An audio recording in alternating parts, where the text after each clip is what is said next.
आज जो हम चर्चा करने वाले हैं, पदार्थ, शरीर, प्रकृति वह सब कुछ नहीं है, इसके परे एक चेतन शक्ति है जिससे पूरा संसार चल रहा है।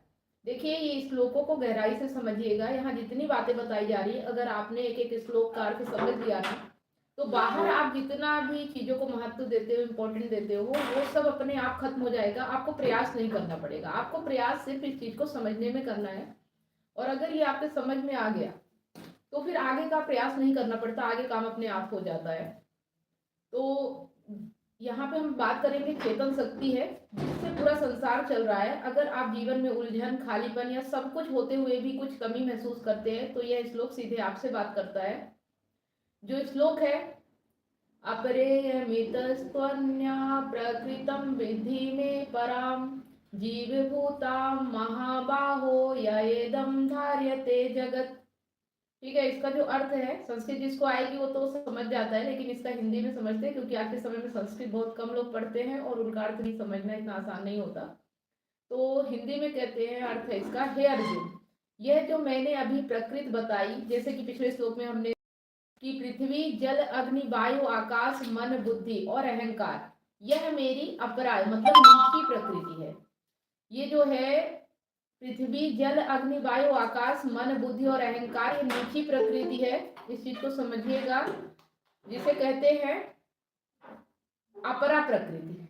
ठीक है, नीची प्रकृति मतलब अपरा प्रकृति। इसके अलावा मेरी एक परा उच्च प्रकृति भी है। अपरा मतलब नीची और परा मतलब उच्च। ठीक है, तो जो भी बाहर की चीजें हैं, जैसे कि पृथ्वी, जल, अग्नि, वायु, आकाश, मन, बुद्धि और अहंकार, उसमें हमारा शरीर भी आता है, क्योंकि हमारा शरीर इन्हीं चीजों से बना है। पिछले श्लोक में हमने बात किया था कि शरीर क्या है, मन क्या है, बुद्धि क्या है, अहंकार क्या है। तो यह मेरी अपरा मतलब नीची प्रकृति है। इसके अलावा मेरी एक परा उच्च प्रकृति भी है जो चेतन जीव रूप में है। ठीक है, जो चेतन जीव रूप में है, इसी चेतन शक्ति से यह पूरा संसार धारण किया गया है।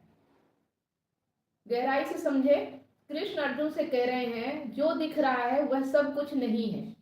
ठीक है, जो दिख रहा है वह सब कुछ नहीं है। कुछ तो है लेकिन सब कुछ नहीं है।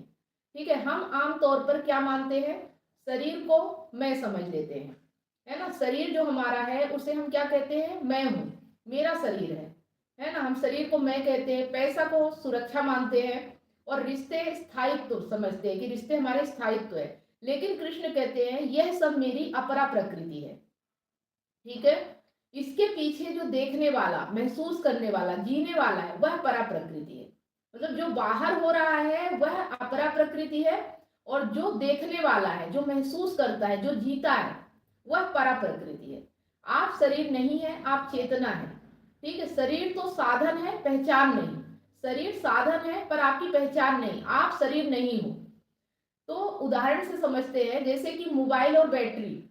ठीक है, इस तरह से आप अच्छे से समझ जाएंगे। उदाहरण हम समझते हैं कि मोबाइल और बैटरी, मोबाइल कितना भी महंगा हो, अगर बैटरी खत्म तो सब बेकार। ठीक है, उसी तरह से हमारा शरीर और चेतना। ठीक है, शरीर बाहर से कितना भी अच्छा हो, लेकिन अगर चेतना नहीं है तो सब बेकार है। तो मोबाइल शरीर हो गया, साधन हो गया, और बैटरी चेतना, परा प्रकृति।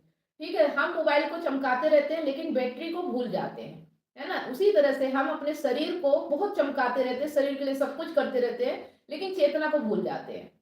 ठीक है, एक उदाहरण से और समझते हैं, नौकरी और पहचान। आप कहते हैं मैं इंजीनियर हूं, मैं गृहिणी हूं, मैं यूट्यूबर हूं, लेकिन सोचिए, नौकरी बदल जाए तो क्या मैं बदल गया? नौकरी बदल गई, आप कहते हैं कि मैं इंजीनियर हूं, पर मान लो आप इंजीनियर नहीं रहे, कुछ और बन जाते हो, तो क्या आपका मैं जो है वो तो वही रहेगा ना, वो नहीं बदलेगा। बाहर भले परिवर्तन आ जाए, लेकिन आपकी जो चेतना है, आपका जो मैं है, वो तो वही रहता है। आप हर जगह होते हो, नहीं बदलता ना, क्योंकि काम बदलता है, चेतना नहीं।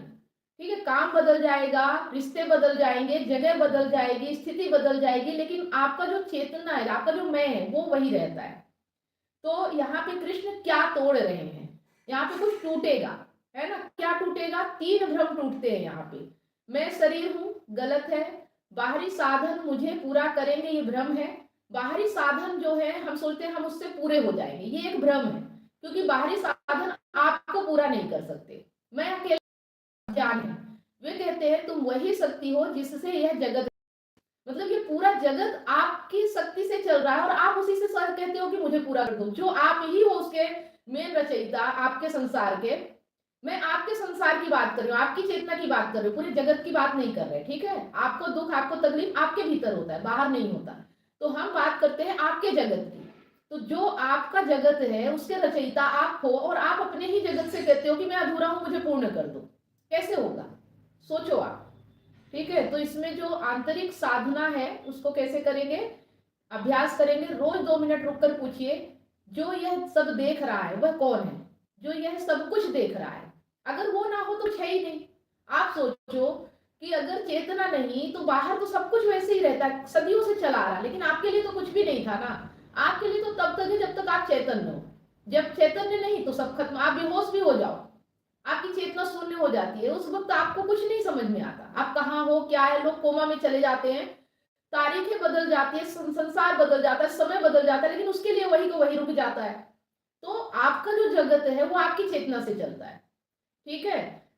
ये चीज आप समझिए। तो अपने आप से पूछिए कि यह जो सब देख रहा है वो कौन है। भावनाएं आए, देखे, बहे, लेकिन उनसे चिपके नहीं। भावनाएं आएंगी, उसे देखें, उसमें बह भी जाए तो भी कोई दिक्कत नहीं, लेकिन उससे चिपके नहीं। शरीर थके, सेवा करे, लेकिन पहचान न बनाए। शरीर अगर थक जाए तो उसकी सेवा कीजिए, उसे अच्छा कीजिए, उसकी दवाई कराइए, लेकिन उसे अपनी पहचान मत बनाइए कि मैं शरीर हूं। आप शरीर नहीं हो। यही योग है, यही गीता की साधना है, ठीक है। और आज का कड़वा सत्य, हम प्रकृति को जीतना चाहते हैं लेकिन अपने मन को नहीं। मतलब हम प्रकृति को जीतना चाहते हैं लेकिन अपने मन को जीतना नहीं चाहते, मन के हम गुलाम बन जाते हैं। जो व्यक्ति अपने मन को जीत लेता है वो पूरी प्रकृति को जीत लेता है। तो प्रकृति को जीतोगे तो हार जाओगे अगर मन को नहीं जीत पाए, लेकिन अगर मन को जीत लिया तो प्रकृति अपने आप आपके आगे नतमस्तक हो जाएगी, आपको उसे जीतने की जरूरत नहीं पड़ेगी। तो हम बाहर बदलाव चाहते हैं लेकिन अंदर नहीं। हमारी गलती इतनी है कि हम बाहर बदलाव चाहते हैं लेकिन अपने भीतर नहीं बदलते। कृष्ण कहते हैं पहले अपनी परा प्रकृति को जानो। परा प्रकृति मतलब जो उच्च प्रकृति, जो आपकी चेतना है, पहले उसे जानो, फिर दुनिया अपने आप सही दिखने लगेगी। मतलब हम दुनिया को देखने में लगे हुए हैं कि दुनिया सही क्यों नहीं है, लोग सही क्यों नहीं है, व्यक्ति सही क्यों नहीं है। जिस दिन आपने अपनी प्रकृति, अपनी चेतना को समझ लिया, जान लिया, उस दिन दुनिया को समझने या देखने की जरूरत नहीं पड़ेगी। दुनिया अपने आप सही हो जाएगी, अपने आप अच्छी दिखने लगेगी आपको, ठीक है। तो निष्कर्ष क्या है कि आप शरीर नहीं है, आप भूमिका नहीं है, आप परिस्थितियां नहीं है, आप कुछ भी नहीं है। आप वह चेतना है जिससे यह सब संभव है। आप वह चेतना हो जिससे ये सब हो रहा है। आप वो सब नहीं हो जिसपे आप उलझे पड़े हो। वो सब तो उस चेतना के कारण ही है। अगर उस चेतना को ही जान लो तो बाहर अपने आप बदलाव हो जाएगा।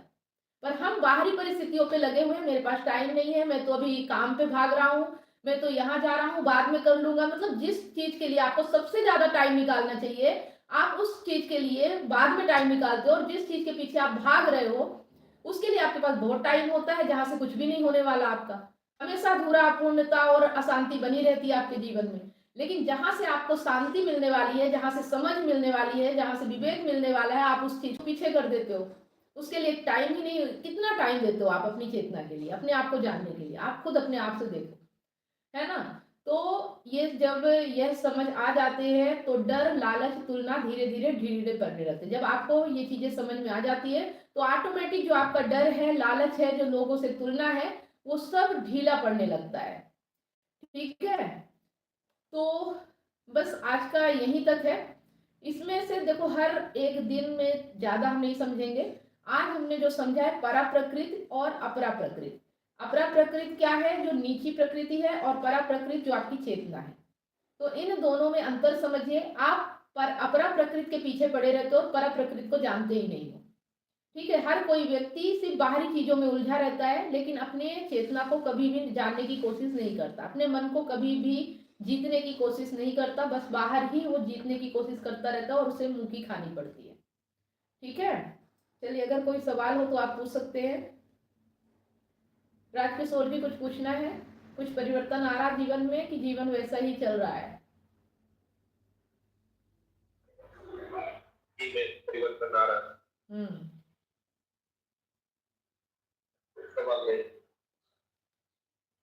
बात समझ में आ रही है? यहाँ पे जो बताया जाता है उस पे देखो, समझोगे तभी अमल कर पाओगे, जब तक समझोगे नहीं तब तक अमल नहीं कर पाओगे।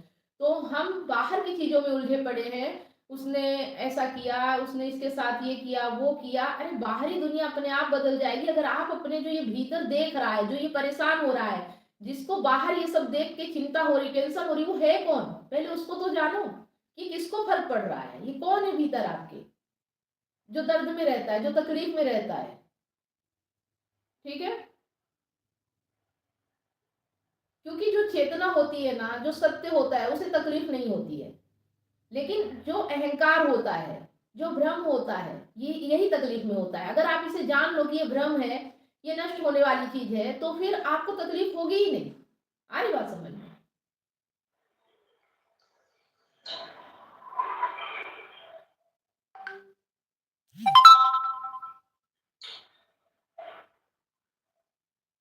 हाँ बोलिए, राजकिशोर जी कुछ बोल रहे हैं। यही चीज है कि परम भाव ये तो बस वही कि हमें चिंता ये मिला। ठीक है।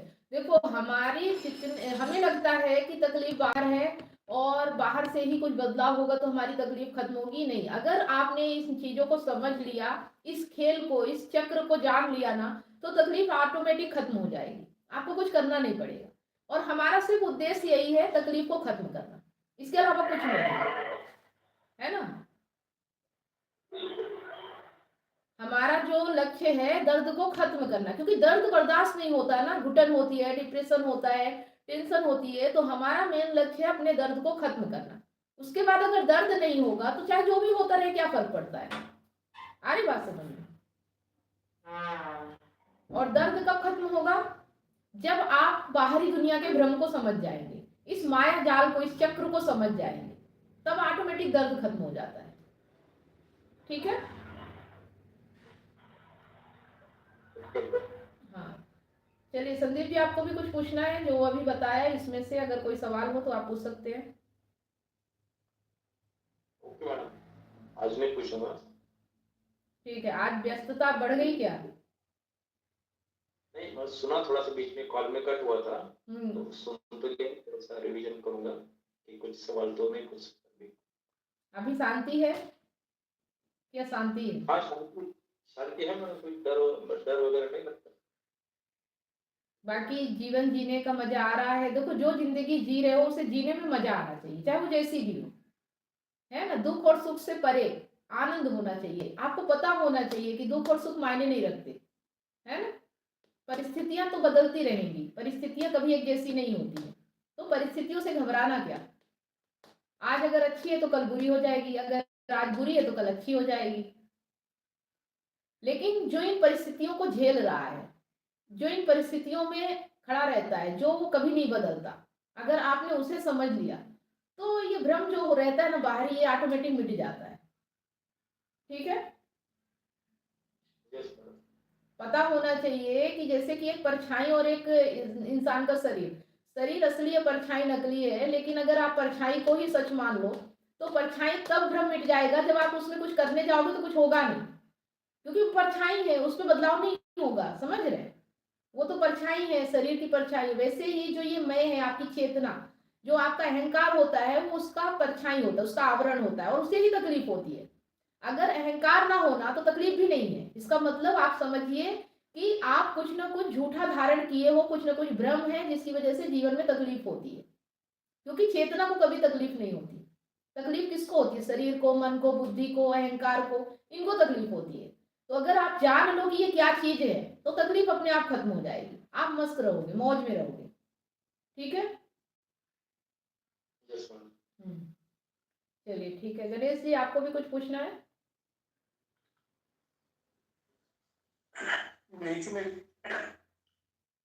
हाँ, इसमें थोड़ा अकेला रहना पड़ता है, मतलब कष्ट। देखो, आप अकेला समझते हो इसलिए अकेला रहना पड़ता है। किसे अकेला रहना पड़ता है, आपको कि आपके शरीर को? आप देखो ना, चेतना अकेली रहती है कि आपका शरीर अकेला रहता है? हाँ, शरीर है ना। चेतना तो सर्वव्यापी है, सबके अंदर वही चेतना है, तो चेतना तो अकेली कभी होती नहीं है। तो देखो कि ये जो शरीर है ये तो अकेला ही आता है ना, इसको कौन सा साथ मिलता है? अकेला आया अकेला चला जाएगा। तो इसके साथ के लिए क्यों तड़पते हो? मिल गया तो ठीक, नहीं मिला तो ठीक है।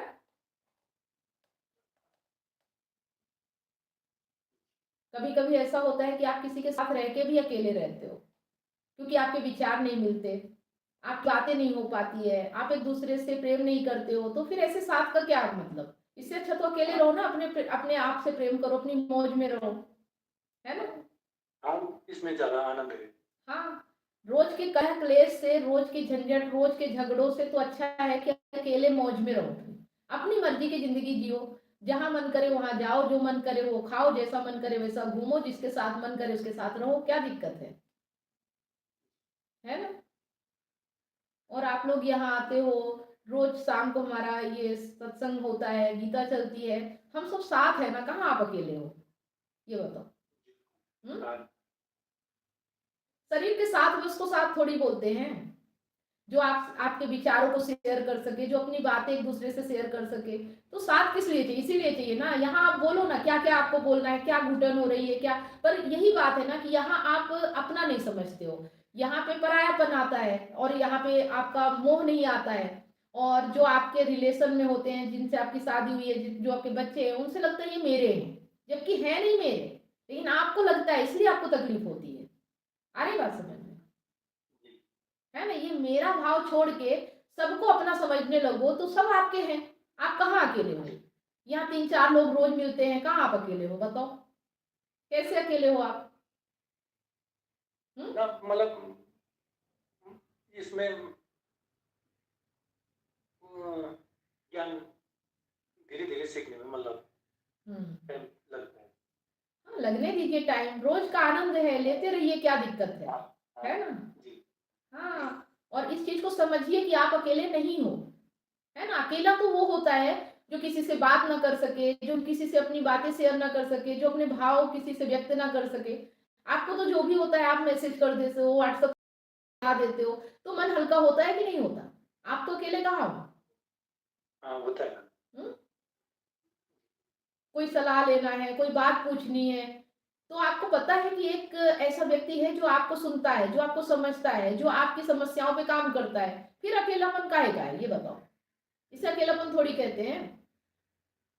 अकेलापन तो वो होता है कि आदमी घुटन में होता है, डिप्रेशन में होता है, कोई उसे सुनने वाला नहीं, कोई देखने वाला नहीं, कोई बात करने वाला नहीं, आप अकेले ही अपने आप में घुटे जा रहे हो, किसी से कुछ कह भी नहीं पा रहे हो, ऐसा तो अकेलापन नहीं है आपके पास, है ना।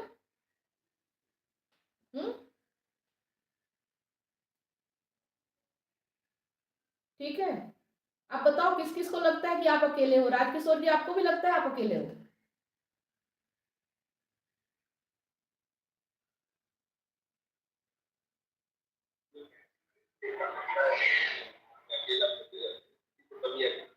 कोई तकलीफ होता है आपसे पूछ लेता हूँ,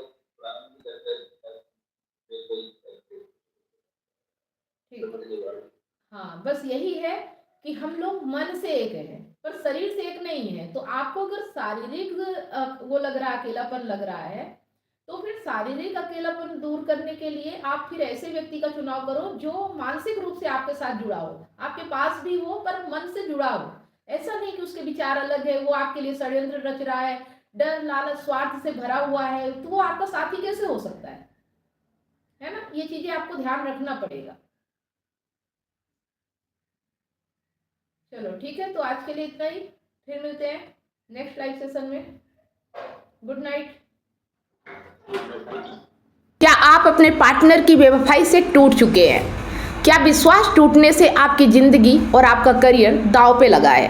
विश्वास की कमी, डिप्रेशन और अकेलापन आपको घेर रहे हैं। आप अपने हस्बैंड, वाइफ या सहकर्मियों पर भरोसा नहीं कर पा रहे हैं, लेकिन अब यह दर्द खत्म हो सकता है।